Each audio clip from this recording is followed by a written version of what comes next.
C'est parti! Le métabolisme, cette mystérieuse force qui détermine la vitesse à laquelle nous brûlons des calories.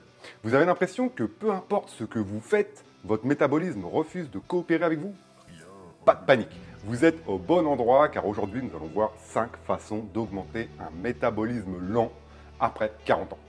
J'insiste sur cette notion des 40 ans car déjà vous êtes les personnes que je cible, je sais les blocages que vous avez, mais aussi parce qu'on veut nous faire croire que c'est une suite logique. À 40 ans, t'inquiète pas, si tu grossis, t'es fatigué, t'es malade au moindre virus qui passe, c'est normal, c'est ton métabolisme qui est ralenti. Pour beaucoup, le métabolisme est le coupable idéal. Et je trouve ça dommage parce qu'à quoi bon se battre contre une fatalité? À quoi bon? En fait, je vais vous dire, le métabolisme s'adapte à notre mode de vie et oui, encore lui, j'en parle tout le temps sur cette chaîne. Vous êtes bien sur Défi Maverick, la chaîne de la transformation physique. Et l'objectif de toutes mes vidéos, c'est de vous aider à faire des changements dans votre mode de vie. C'est la clé pour ne plus jamais avoir à vous soucier de votre métabolisme ou de ces trucs qui n'inquiétaient personne il y a encore quelques années en arrière. Regardez ces photos qui ont été prises sur des plages américaines dans les années 70. Vous ne remarquez rien? Regardez bien ces photos. Tous ces gens, peu importe leur âge, sont fit. On pourrait carrément croire que l'on a mis des mannequins pour la photo. C'est vraiment terrible. Vous pensez vraiment que ces personnes en avaient quelque chose à faire de leur métabolisme? Qu'elles pouvaient faire des recherches ou des trucs comme ça? Je pense vraiment pas. Elles étaient fit naturellement. Nous sommes des créatures adaptatives de notre environnement. En d'autres termes, notre corps s'adapte à ce qu'on lui fait subir au quotidien. Ce qui manque de nos jours, c'est l'équilibre. Si vous vous mettez au défi de suivre ne serait-ce qu'un seul des conseils que vous verrez dans cette vidéo, vous constaterez que votre métabolisme était en fait juste endormi. N'oubliez pas le petit like sous cette vidéo et de vous abonner à la chaîne Défi Maverick. Là, je prends pas mal d'abonnés, là, je suis content, là, plus de 100. Merci en tout cas, c'est que mon contenu vous plaît et moi, ça me pousse à faire d'autres vidéos. Donc encore merci aux 100 Mavericks de la chaîne. Il y a également mon compte Instagram. Si vous voulez vous abonner, je publie souvent du contenu, des recettes, des manières de corriger votre mode de vie pour manger plus rassasiant par exemple, ou des études. Donc voilà, les liens sont en description, allez-y, c'est gratuit. Allez, c'est parti, plongeons dans l'univers du métabolisme et découvrons 5 façons éprouvées pour lui donner un petit coup de pouce.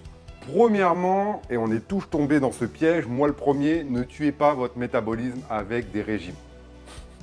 Si vous cherchez à éliminer du fat, oui, il doit y avoir un déficit calorique pour que vous commenciez à brûler les graisses. C'est obligatoire. Pour rappel, un déficit calorique, c'est consommer moins de calories que l'on en dépense, tout simplement. Mais ça ne veut pas dire que pour devenir mince, vous devez faire un régime fou et extrême.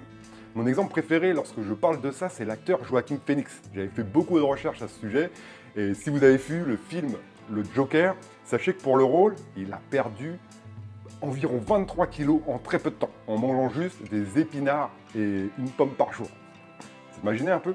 Le but n'était pas de le rendre inspirant à regarder, pas du tout. Il devait faire faible et malade pour jouer le Joker. Vous savez, l'ennemi juré de Batman qui avait une vie vraiment pourrie avant de complètement péter les plombs. Dans tous les cas, Joaquin Phoenix a avoué par la suite que suivre ce régime était horrible à vivre pour lui et qu'il avait développé des troubles de l'alimentation. Dans tous les cas, son métabolisme a dû très fortement ralentir juste après, car quelques mois plus tard, regardez le physique qu'il avait.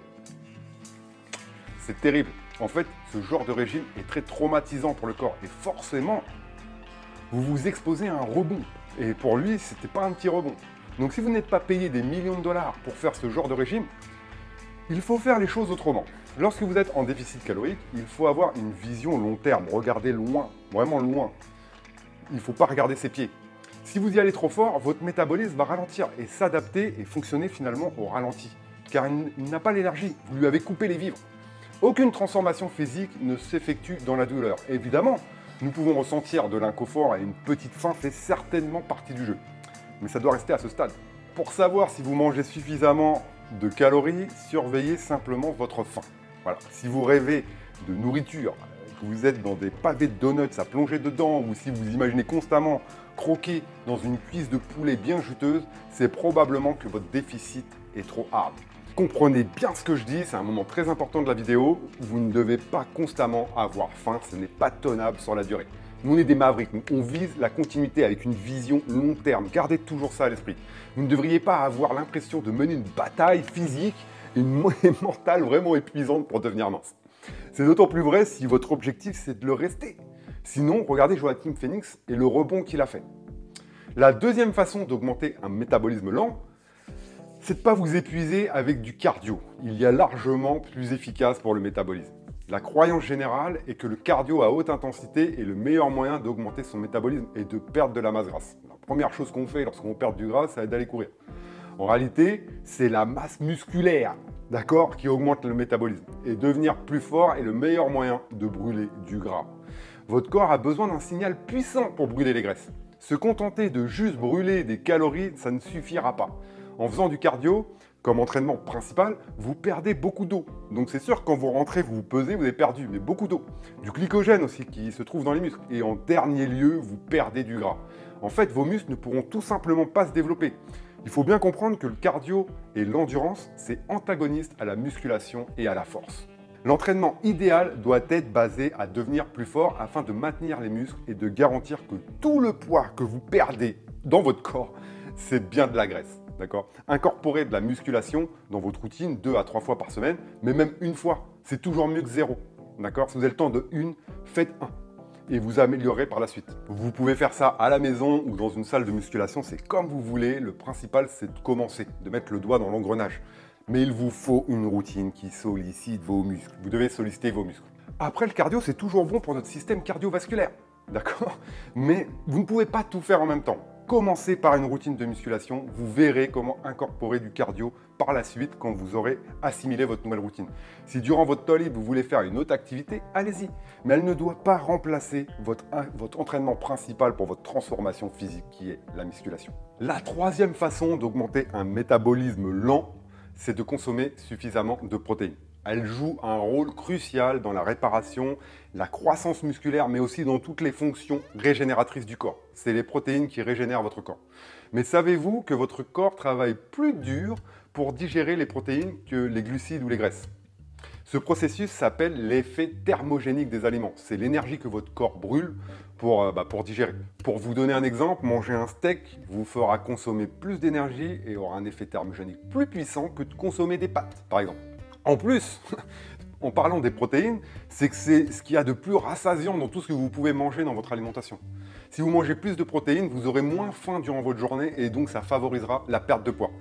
Donc incluez une source de protéines à chaque repas, des œufs, viande rouge, poulet, ou pour les végétariens, s'il y a les légumineuses, les fruits à coque, les compléments alimentaires qui peuvent augmenter vos protéines, mais il faut suffisamment de protéines. Attention, ce n'est pas les mêmes niveaux que vous soyez sédentaire ou que vous soyez en mode entraînement en musculation. Quatrième façon d'augmenter un métabolisme lent, c'est de boire plus d'eau tout simplement. L'eau est souvent sous-estimée dans le rôle qu'elle joue dans notre métabolisme. Mais regardez cette étude, vous allez être bluffé. Elle a montré que 500 ml d'eau peut augmenter le métabolisme au repos de 10 à 30% pendant 1 heure. Cette autre étude menée sur des femmes en surpoids a analysé les conséquences de l'augmentation de leur consommation d'eau à plus d'1 litre par jour, sans autre changement particulier dans leur style de vie. Et bien, imaginez-vous que sur une période d'1 an, ce supplément d'eau dans leur quotidien a entraîné une perte de poids supplémentaire de 2 kg. C'est fou! L'eau aide également à la digestion et à l'assimilation des nutriments. Sans une hydratation adéquate, votre métabolisme pourrait ralentir, rendant plus difficile la combustion des calories. La quantité d'eau à boire chaque jour dépend de chacun d'entre nous. Juste soyez vigilant aux signaux que vous envoie votre corps. Ayez toujours une bouteille d'eau à portée de main. Et essayez simplement de boire un peu plus chaque jour. La cinquième façon d'augmenter un métabolisme lent, et c'est pour moi le plus important, surtout à nos âges, c'est de dormir suffisamment. Si vous ne dormez pas bien, vous devez tout faire pour vous améliorer. Ça doit être une priorité absolue avant de penser même à l'alimentation ou l'entraînement. Vous devez d'abord trouver des bases pour dormir, vous améliorer votre sommeil et bien dormir. Le sommeil, c'est le moment où votre corps se répare et se régénère. C'est un moment capital pour lui. Sans un repos adéquat, plusieurs fonctions corporelles comme la prise de muscle et le métabolisme peuvent en souffrir. De plus, des études ont montré, il y a des tas d'études qui ont montré que le manque de sommeil peut perturber les hormones qui régulent l'appétit et donc vous faire manger plus.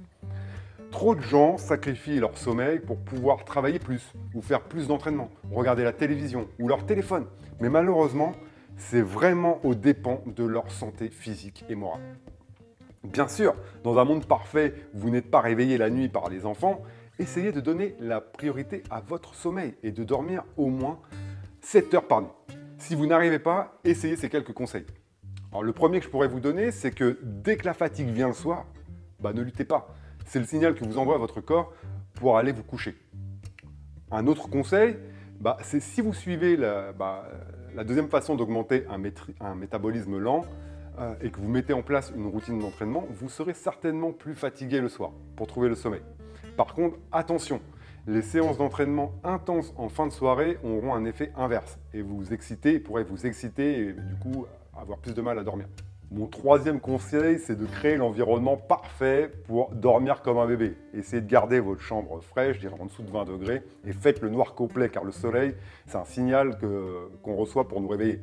Si vous n'arrivez pas à faire ce noir complet, portez un masque, j'ai envie de dire comme les vieux de l'époque, mais au moins vous aurez le noir complet et vous ne serez pas réveillé par les premiers rayons du soleil. Mon quatrième conseil est sûrement un peu bateau, parce qu'on a entendu beaucoup parler, c'est d'éviter les écrans juste avant d'aller vous coucher. Car votre cerveau peut décider de refuser de dormir lorsqu'il est stimulé par la lumière. Écoutez de préférence un podcast ou la radio à très faible volume. Mon secret, vous ne le dites pas, c'est d'écouter les vidéos du Précepteur, une de mes chaînes YouTube préférées qui parle de sujets philosophiques. Bon, il ne va pas être content s'il regarde cette vidéo car je m'endors presque à tous les coups. Mais sa voix est calme, de même intensité et à faible volume, c'est l'idéal pour trouver le sommeil. Voilà, vous savez tout sur les ingrédients à mettre dans votre mode de vie pour augmenter votre métabolisme. Et vous voyez qu'en fait, c'est pas si compliqué que ça et c'est pas une tâche impossible. Avec ces quelques ajustements dans votre routine quotidienne et vos habitudes, vous pouvez stimuler pour qu'ils fonctionnent à plein régime. Intégrez ces conseils progressivement et vous verrez que bientôt des changements positifs auront lieu dans vos niveaux d'énergie, votre composition corporelle et votre bien-être en général. N'oubliez pas le petit like sous cette vidéo si elle vous a plu et de vous abonner à la chaîne car ici on se met au défi d'être en forme. D'accord? Il n'y a pas d'excuses, on change des petites choses, par-ci, par-là, on progresse et croyez-moi, le temps fera son effet. Allez, ciao!